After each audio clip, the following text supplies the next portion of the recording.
बहुत समय पहले एक छोटे से गांव में रामू नाम का एक किसान रहता था। वह साधारण लेकिन खुशहाल जीवन जीता था।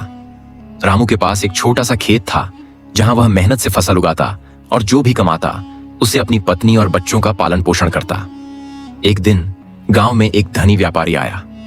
वह रामू से पूछ बैठा, तुम्हारे पास कोई बड़ी संपत्ति क्यों नहीं है? मेरे पास महल, नौकर चाकर और ढेर सारा पैसा है, फिर भी मैं खुश नहीं हूं। लेकिन तुम हमेशा मुस्कुराते रहते हो, ऐसा क्यों? रामू ने मुस्कुराते हुए कहा, सच्ची खुशी बाहरी चीजों में नहीं बल्कि हमारे मन के अंदर होती है। व्यापारी को यह बात समझ में नहीं आई तो उसने रामू से कहा, अगर तुम इतने खुश हो तो मुझे भी तुम्हारा राज सिखाओ। सादगी का सबक रामू ने व्यापारी को अपने खेत में आने का न्योता दिया। अगले दिन व्यापारी वहां पहुंचा। रामू ने उसे खेत में काम करने के लिए बुलाया। उन्होंने साथ में बीज बोए, पानी डाला और मिट्टी को संवारने लगे। काम के दौरान रामू ने कहा, खुशी का सबसे बड़ा राज है मेहनत और संतोष। जब तुम अपने प्रयासों से कुछ बनाते हो तो उसका आनंद शब्दों में नहीं बताया जा सकता।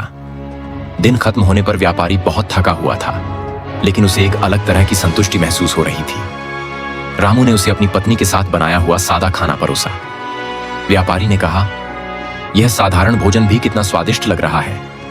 रामू ने मुस्कुराते हुए कहा, जब तुम मेहनत करते हो और जीवन में छोटी चीजों की कद्र करते हो तो हर पल आनंदमय हो जाता है। व्यापारी का बदलाव उस दिन के बाद व्यापारी ने अपनी जिंदगी को बदलने का निश्चय किया। उसने दिखावे की दौड़ से बाहर निकलकर छोटे छोटे पलों में खुशी ढूंढनी शुरू कर दी। वह अब दूसरों की मदद करता, जरूरतमंदों को दान देता और अपनी संपत्ति को अच्छे कामों में लगाता। धीरे धीरे उसे समझ आ गया कि सच्ची खुशी दूसरों के चेहरे पर मुस्कान लाने में और जीवन की सरलता में है। सीख, सच्ची खुशी बाहर नहीं, हमारे भीतर है। संतोष, मेहनत और दूसरों की मदद से ही हमें जीवन का असली आनंद मिलता है। छोटी चीजों में खुशी ढूंढना ही सच्चा सुख है।